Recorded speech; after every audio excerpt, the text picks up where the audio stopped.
Good morning, everyone, and welcome to Delta E's webinar on home energy management. I hope everyone is doing well, that you had a good rest over the Christmas and New Year period, and that you are all ready to hear and discuss home energy management. We have been working on this topic for a number of years, as some of you may already know, and we published a really interesting study in December about this topic. So this webinar will be a way for us to talk to you about what we have published and what's available to our subscribers. But before we start, let me introduce you to, first of all, myself, Arthur Juanik on the left. I head our Paris office, and I'm responsible for all the related connected home and home energy management research. Perhaps two new faces for you to be introduced to. My colleagues Alex and Ricardo, who are here with me on the line. Hi, Alex. Hi, Ricardo. Hi. Hi, everybody. Alex and Ricardo work in our Connected Home team, and will help me a lot put together this home energy management study. So they will be sharing some of their knowledge about it. Before we start the content, the webinar is recorded, so everything you will be hearing today will be available on YouTube. You will be given the slides if you want to on PDF, and you also have the opportunity to ask a lot of questions. So you will see a questions box on the software, and I can see already some questions starting.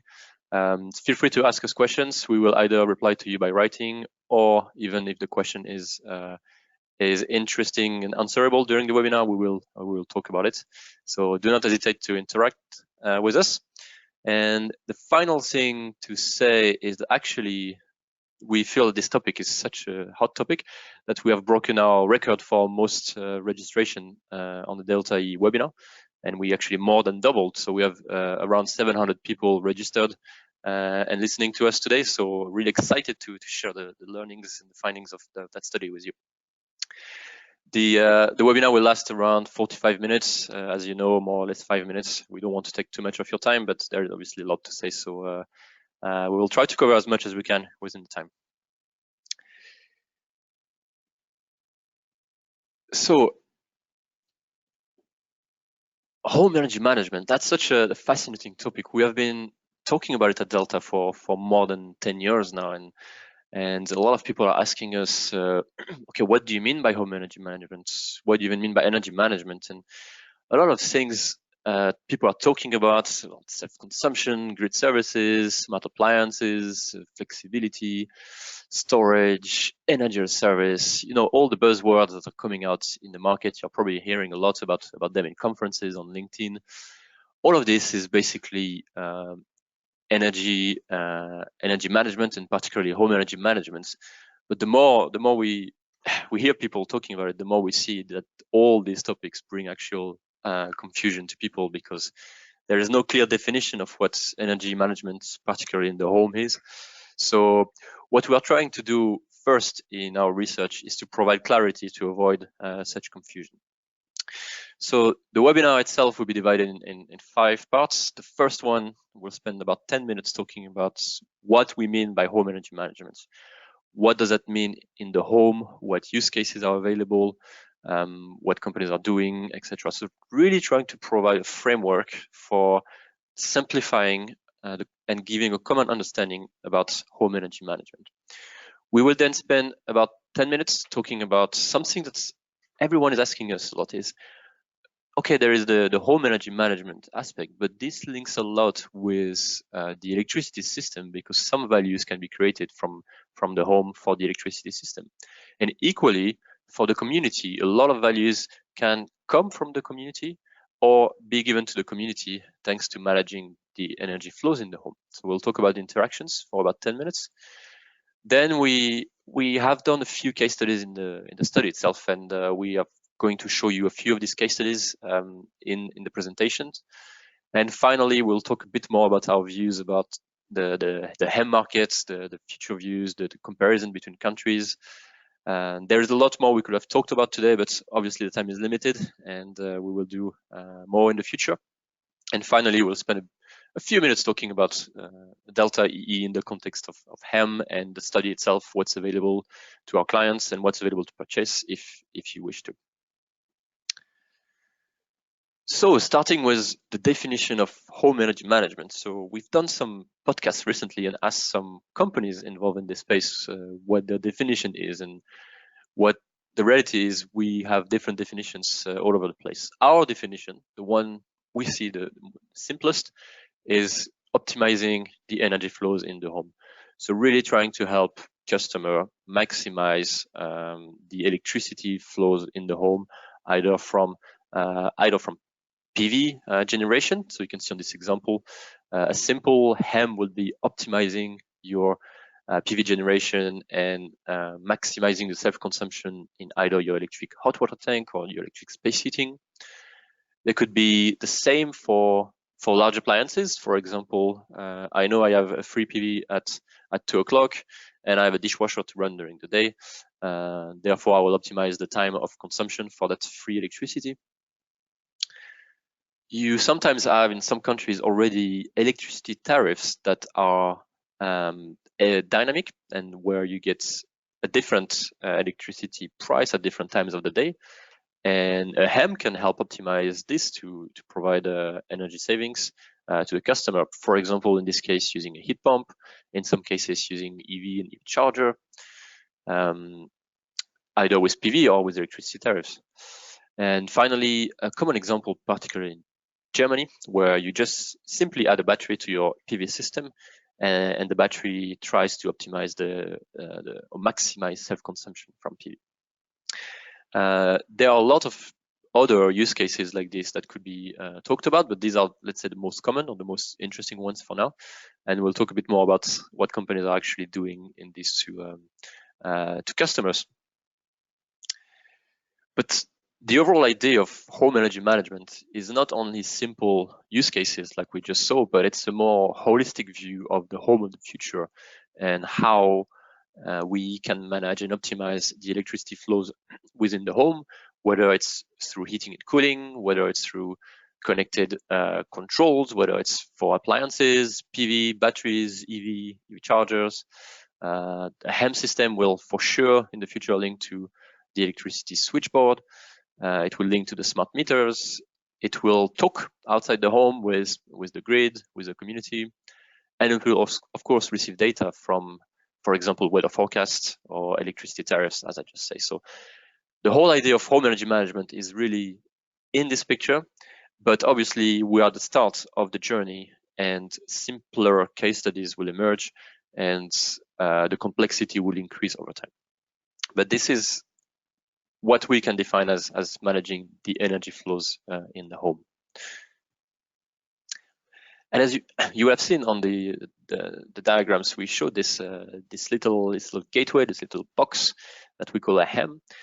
A lot of people often ask us, what is that HEM? What is that proposition offered to customers? What do we mean by this? And actually, there is no real answer to this. There is a lot of different offerings given by companies. One of the most common ones today is this example from Schneider. It's a switchboard that has connectivity in it and that can optimize the electricity flows from different aspects of the home. That can be one example. Another example can just be a sort of smart home gateway where you have a few connected devices, you get connectivity, and you optimize the flows of energy within that little ecosystem. And you can also have embedded HEM systems, either in heating systems like in the heat pumps or in battery systems like here. This could be also the case for EV charge points, maybe electric vehicles themselves in the future, who knows. And you could even have this intelligence in the cloud where you just bring everything together in the home in the cloud, and then you make decisions in the cloud on what to do to optimize your electricity flows. So again, there is no common definition of a HEM box, of a HEM system. There are lots of different options, and you can see different angles being taken by companies in the space. And that means because that there are so many companies involved, the value chain in home energy management in terms of technology and offerings to customers is quite complex, and it's quite hard to grasp what's happening when you look at a company on their website saying we are providing HEM. What do they actually do? What is it they do? Are they doing software? Are they doing hardware? Are they doing customer position? It's quite hard to understand what they do. So we try to define or to separate three main aspects of HEM. The first one being what we call the customer-facing side of HEM, where you'll have the proposition, some services such as installation, sales and marketing, and a bit of user interface, customer support, so the after sale when customers are using it. Generally, marketing specialists, B2C specialists, service specialists are on this side of the HEM ecosystem. Sometimes energy suppliers, so companies offering energy to customers are on this side. Sometimes product providers as well. The middle layer would be the more communication and interoperability aspects of HEM. So this is quite complex, and this is where actually 10 years ago the HEM space didn't really have the technology to manage to do everything in the home that was required and that's required today. Within this, you will have communications from the gateway to the appliances. You have some hardware, you have communication to the cloud, and you have some sort of data management that's really required in order to optimize the energy flows. Often companies doing this are more B2B companies, helping people on the left do their job better, or even connectivity specialists coming from the smart home world. And finally, you have more what we call the energy specialist angle. This can be utilities, training companies, startups who really focus on understanding the energy flows and optimizing this either within the home or within the grid or within the community. And within this, you will have a lot of things such as data analytics, obviously, the optimization angle, and an interface with the electricity system. And now when you see this picture, we feel it's a bit easier to analyze what a particular company is doing when you see the description of their offerings. Some companies will be doing everything, sometimes because there is no one else able to help them on the particular things. And sometimes these companies want to specialize in one of the three, but at the beginning of this market, they will just be doing everything so that they can be in the market. But we will see a lot of specialists coming in each of these three angles. All right, so that's our definition for HEM. The next part, my colleague Ricardo will talk about our views on the interaction between optimizing energy flows in the home, but also optimizing the electricity system and various community business models that are emerging. Okay, so now we have described what HEM is, so we have a clear definition of that. But now we know that the interaction of the optimization, the energy flow at home is crossed with the optimization in the electricity system and in the community, in communities in general. So, but now we're going to talk about how HEM can unlock the values on each of these and across of them. So, for home, HEM can enable the self-consumption optimization, as well as the time of use tariff optimization, and in some countries where they have the load management capacity limits, so HEM can help to manage that load. For the electricity system, the network is facing pressure at the moment because there's the increase of loads. That's some reasons are the electrification of heating and transport. Then the electricity network operators, in this case DSOs and TSOs, are looking for ways to face this pressure, and demand side flexibility is a way to help with this. So with the with the help of HEM system that can that can allow the flexibility providers to maximize on values and sometimes as well get benefit to the customer. On the side of the community, we are noticing that energy community is getting more and more attention, and this is because customers are attracted to the idea of consuming energy locally produced or buying energy, green energy generated by others like them. So we see that is keep growing, and because of this preference for the customers and the new business models that are emerging, are enabling the peer-to-peer trading, either national or local. This is something that we're seeing, and we think that HEM could potentially optimize this and allow to get more values from them. Yes, thanks, Ricardo.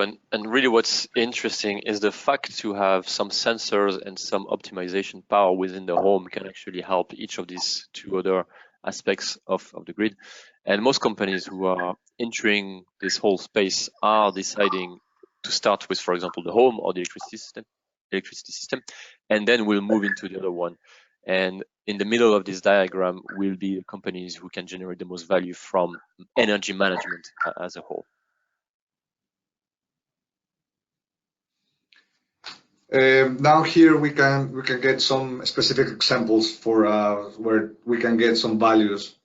In this case, for the home, and so we know that self-consumption is the simplest and most commonly accessed value stream at the moment, and HEM can maximize these values by shifting the consumption pattern, within the home.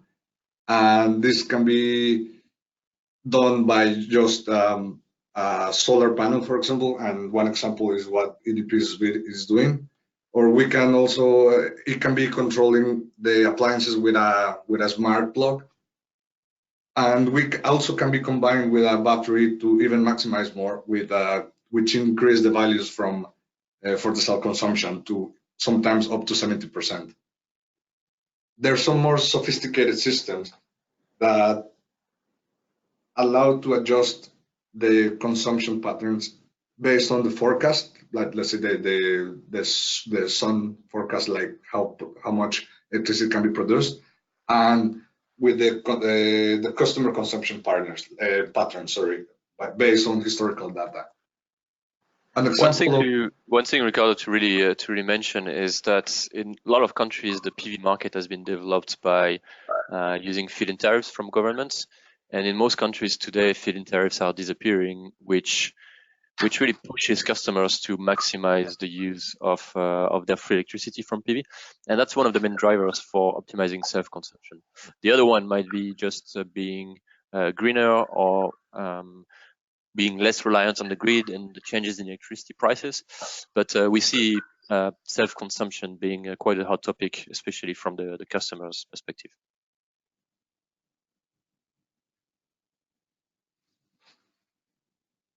Yeah, great. Yeah. So we can see now another example of a home value, and this is with making use of or taking advantage of the time of use tariffs and shifting the demand according to these tariffs. These tariffs are basically divided in two, which are static time of use tariffs, where the electricity price change and is fixed on depending on the time of the day. But there's an emerging, and it's become more widespread, the dynamic type of use tariff that this is based sometimes based on the wholesale market price, and it can be within 1 hour and varying of that within that time. So with this, HEM can optimize the one asset based on the tariff at the moment, or it can optimize several assets. An example is when, for example, Nive is optimizing the heat pump in order to reduce running costs. And this is less common than the previous example, but we can see more of this happening, especially in the Nordics. And one of the interesting things about it is that customers can already, in some countries, switch to dynamic tariffs, like in the Nordics. The problem is most of the time they will lose money because this is not managed carefully. So they will be paying more for the same electricity consumed because the electricity is more expensive at certain times. And with a HEM will actually help them create benefits from these dynamic tariffs, and without HEM they will lose money. One of the key questions we often get is, are these tariffs particularly on one appliance or on the whole home? And maybe in the future you will have a split meter to help you have, for example, dynamic tariffs on your heat pump or on your PV or on your HEV. But for now, the whole home is managed on a dynamic electricity tariff, which means you really have to carefully manage the most expensive loads, like the heat pump or like the EV, in order to maximize the benefits from the tariffs.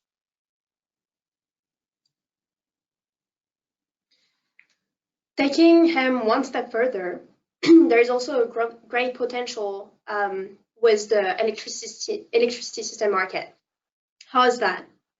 There's drivers from the distribution network and the HEM, from selling flexibility to the grid.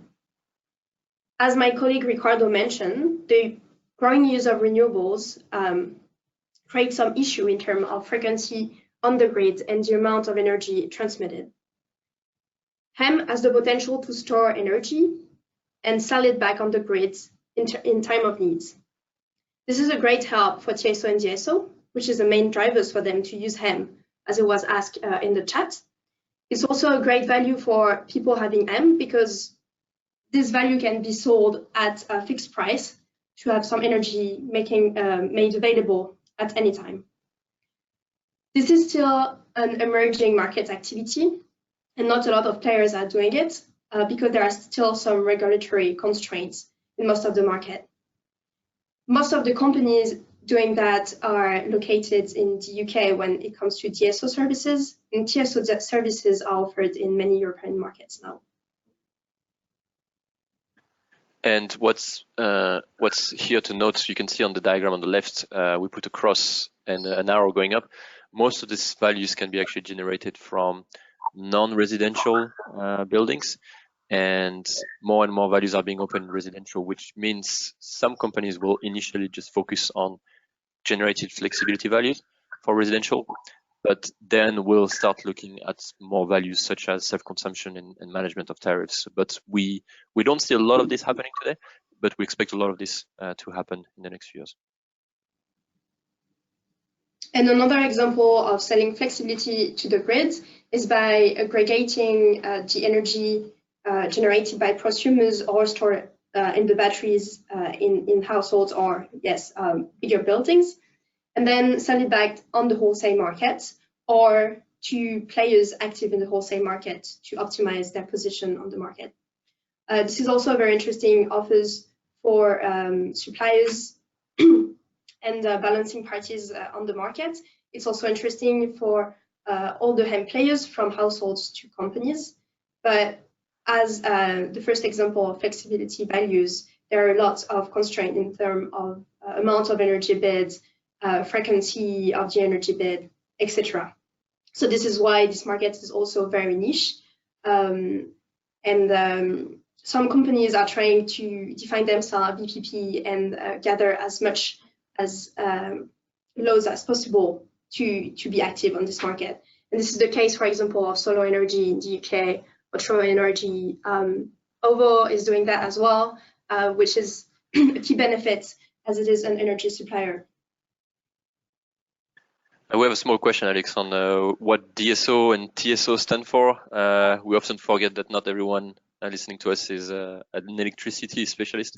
DSO is basically distribution system operator, and transmission system operator is for TSO. These are basically those transporting the electricity from generation to buildings. And each of these type of company will have different requirement in terms of flexibility, which is why we need to separate the different flexibility values from them. There was a question on what we mean by communities. So actually this is quite convenient because Alex was just about to talk about communities. Yeah, so community is a very interesting topic, but it's not fully exploited yet by HEM. So when we talk about community, we talk about a gathering of households or buildings consuming and generating electricity and selling it to each other. So it can also be defined as peer-to-peer and cannot be totally defined as self-consumption community, which is a kind of peer-to-peer. But we have the self-consumption community, which has a growing traction on the market right now, is very localized, whereas the peer-to-peer is a wider community, usually, as PowerPeers has, for example, in the Netherlands. So in this context, HEM could have a great potential of optimizing energy flows between those different households connected through the main network, but paying an energy contract to this community-involved company. So far, no company is doing HEM and peer-to-peer at the same time, but we still see a lot of activity in the peer-to-peer sphere, and we think that companies are going to move slowly towards including HEM in their offers. I'm just monitoring all the questions we have, and sorry if we can't answer everything, it goes quite fast. One question is about most HEM offer home optimization rather than community and electricity system optimization. Yes, we agree with these statements, and the other question is how to foster the development of the two others. Well, basically, we think that companies will initially focus on one of these three aspects, and gradually, once they start to be really good at what they are doing, once they get traction in the market, they will gradually either partner with someone else or slowly move towards putting sensors in the home, controls in the home, to maximize this as well. So we see this market as an evolving one, and companies moving in every direction in order to generate more value in the future. But we are at the very beginning of this market, and there's no not much evidence, at least, that this is happening today. This is more speculations and based on conversations with the industry.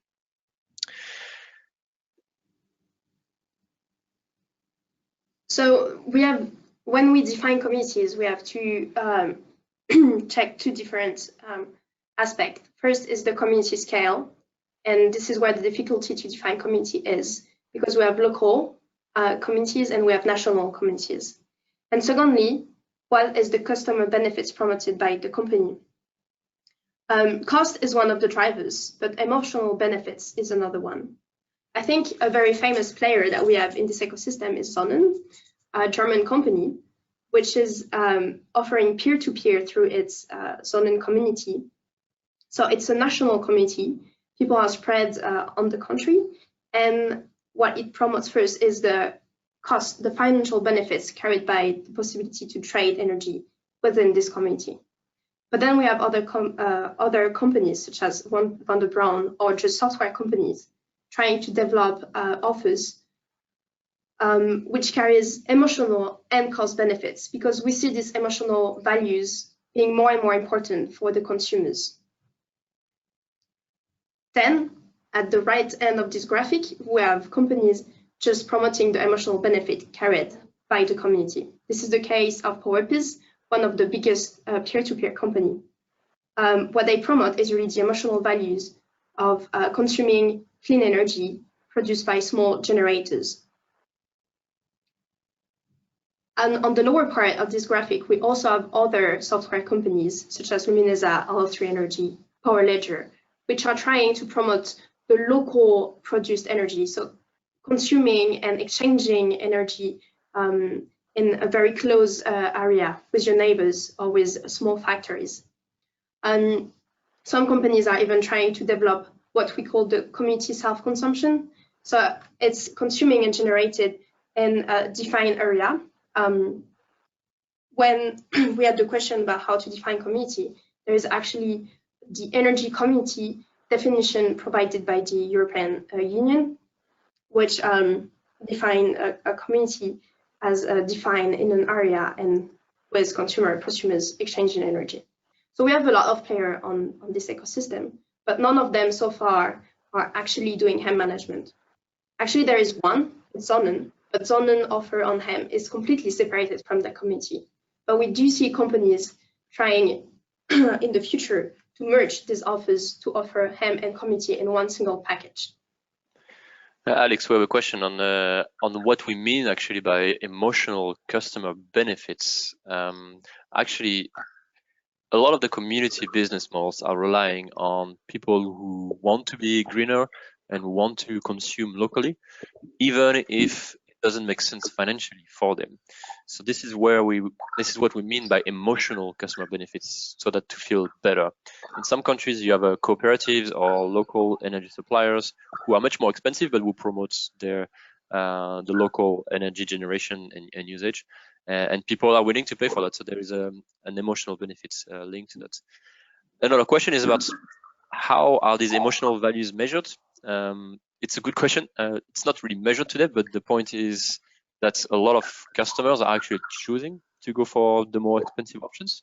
So one way to measure this could be by identifying a number of customers who move to these sort of models just because they see the green aspects as more important than money savings. There are lots of questions about communities, and sorry, we can't answer all of them right now. We will get back to you afterwards if we haven't replied to you. So don't worry. And Alex is also working on a report specifically looking at peer-to-peer and community business models. So there will be more that we can talk about in the future as well. In the next few minutes, we will talk about some actual examples of companies offering HEM in the market. We have already talked about a few, and we'll try to go quickly through the 6 examples we have here. But this is really to highlight the breadth of the market in terms of how many companies are actually in there. As you can see on this slide, there are lots of logos, and this is not even the full list of all the HEM providers in the market. We have a few energy suppliers, but there are more. There are HVAC companies, electricity specialists, some tech startup specialists, PV storage specialists, etc. You have lots of different types of companies interested in this market, and these are some of the ones already offering something related to HEM. One type of company missing here is obviously the EV and EV charge point companies, who are quite passive right now in this space, but we imagine that this will be changing in the next few years. We will expect a lot of new offers coming from the EV angle.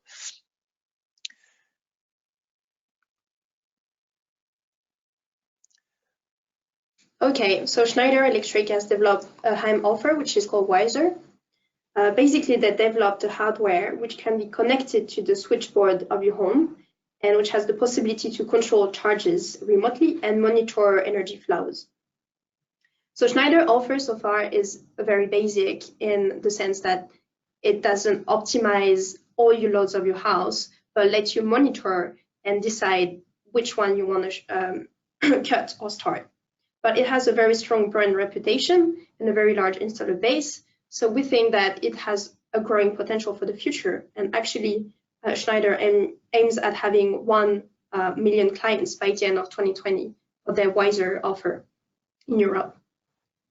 What's particularly interesting, Alex, about such companies, Schneider is not the only one, but the electricity specialists in terms of products, manufacturers, have really strong routes to market with new build developers, with electricians, and they have the power to actually install these systems without just the customer buying the product online, for example, which is quite powerful. We have a question which says, what do you think are the critical functionalities which have to be provided as a minimum today for HEM? Well, from an optimization perspective, allowing appliances to use the free electricity is obviously what we are talking about.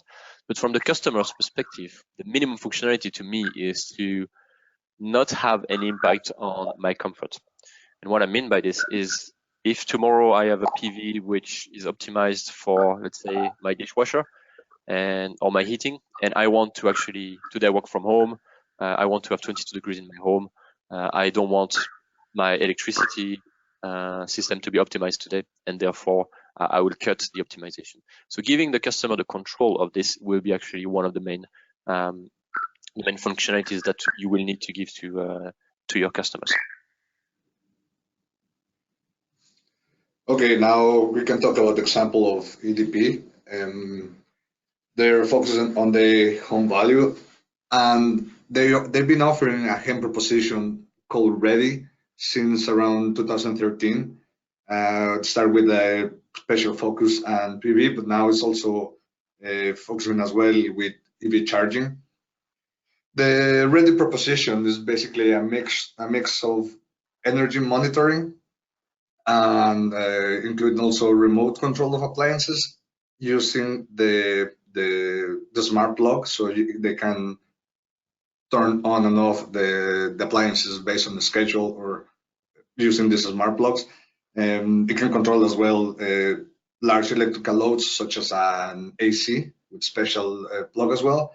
And they're offering EV charging and optimizing it so they don't overpass the charge limit at home, the capacity what we said about before, like load management. This is basically mainly bundled with the PV solar proposition offered by them as well for DDP.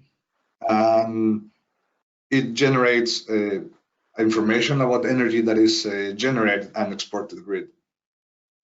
This is a proposition happening in Portugal, and it's just basically bundled with solar offering. Okay, we'll try to go a bit faster, conscious of time, and we don't want to take too much of your time. Tibber is a Norwegian startup example, which on one hand provide a sort of ecosystem for smart home, as you can see on the screenshots taken here, where you can have a voice control, a thermostat, plugs, lights, etc., even EV chargers, PV.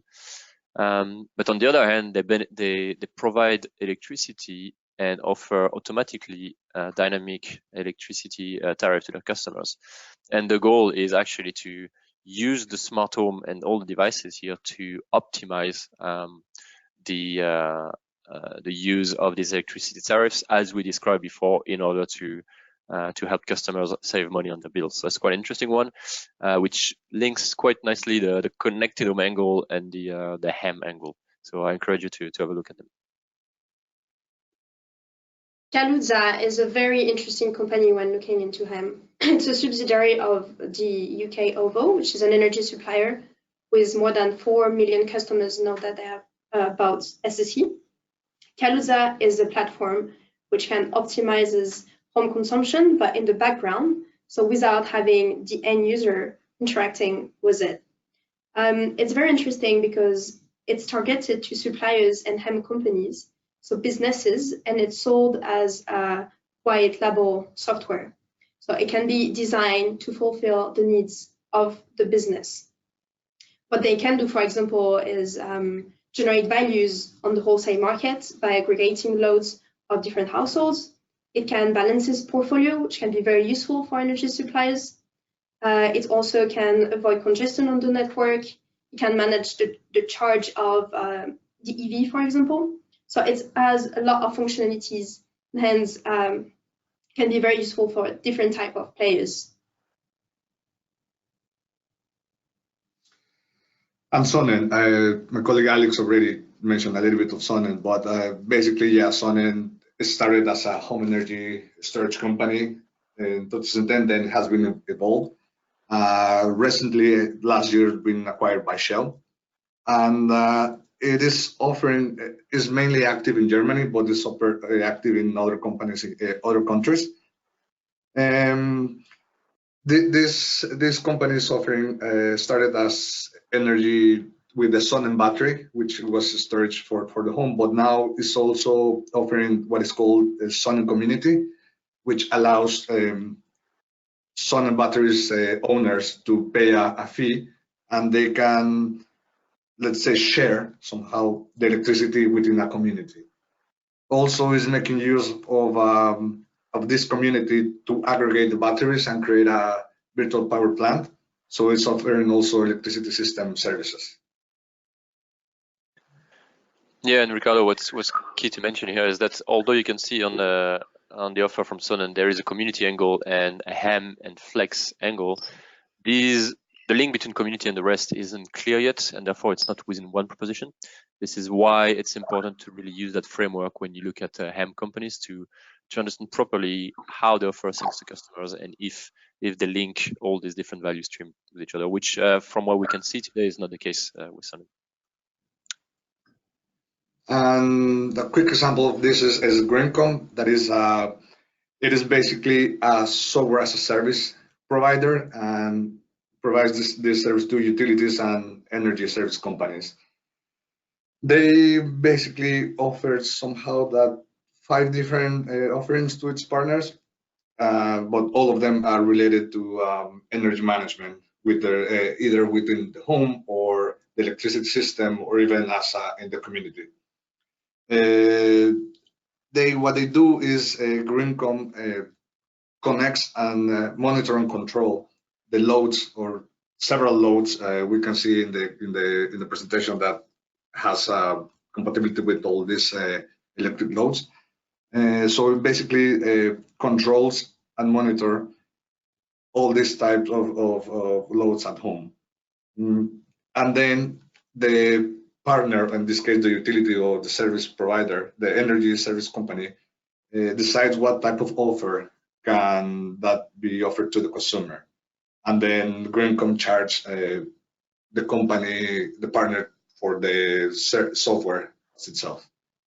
They can offering control residential assets, like we mentioned, but also they can do, the company can do flexibility services, for the DSOs or TSOs, and even offering a market balancing proposition.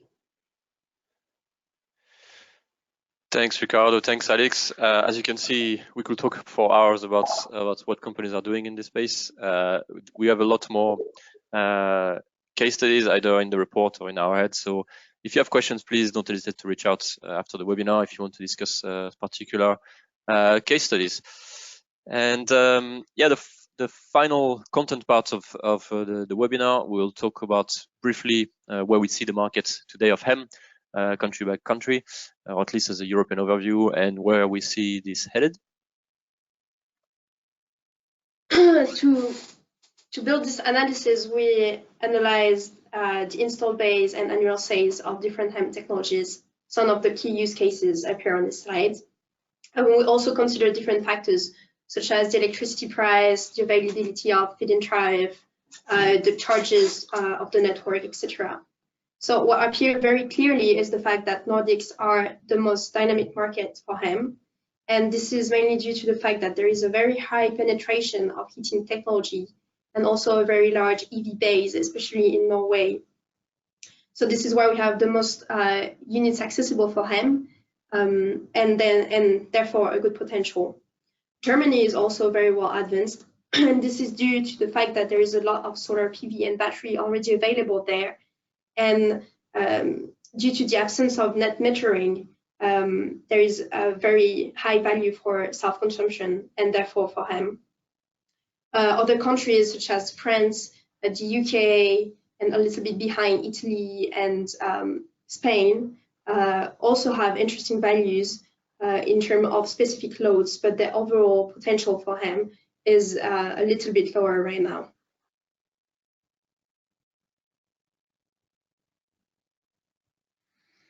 Based on all this that Alex mentioned, we estimate that the European HEM market will grow in an average rate of around 25% per year until 2023.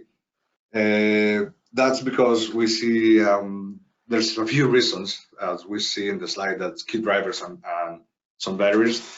At the moment, there's around or more than 20 million homes that have at least one large electric load to optimize. And for example, in Europe, there's a very high penetration of electric heating or cooling, and this have a really big chance to be retrofitted That's why in the graph we see the majority of the opportunities is going to be with retrofit rather than new sales. Because this can be retrofitted with a switchboard, as we mentioned in previous slides, or with a smart thermostat or to offer control. We also think that we took into consideration how the PV and battery market is really well, is going well, and is expected to keep growing, especially that now governments as well are trying to incentivize or are favoring self-consumption of the electricity within the home. We see as well like the uptake of the EV electric vehicles, and therefore the EV charge point at home. It's going to be increasing, giving opportunities for HEM offerings. Electricity price, there's some countries that have a relatively high electricity price, some others they have a bit lower. Smart meter rollout is expected to keep going well. There's some countries that already have 100% smart meter rollout. They're going for the second generation. PV metering is not present in all the countries, so that's favoring self-consumption. And so we see that some countries are unlocking some flexibility residential values. However, it is very country dependent, and there's still some barriers present there. And by innovation, we mean that there's a lot of companies seeing a lot of potential of this, from energy companies, manufacturers, software companies, connectivity specialists, and they are deciding to invest in this type of company. So we see potential there. One of the questions we have on the webinar is what we mean by retrofit and new sales. So basically, as Ricardo said, with this 20 million appliances already available in homes, you could, for example, sell a HEM system to connect to these existing appliances. And we see the majority of the market going forward being targeted at people who already have these systems installed and just cross-selling a HEM. However, you will have a lot of customers who install PV, who install battery, who install EVs, and cross-selling a home energy management system with that sale will be actually one of the interesting route to market for you to target customers.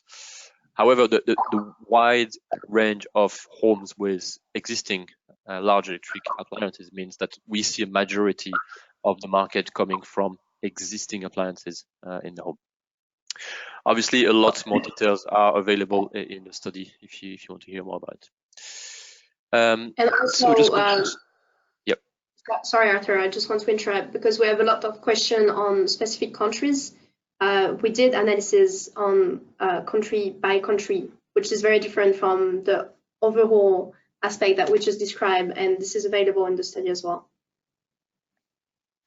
Thanks, Alex. So just to conclude 2 minutes to talk a bit about the study and where it comes from in the context of the Delta E research.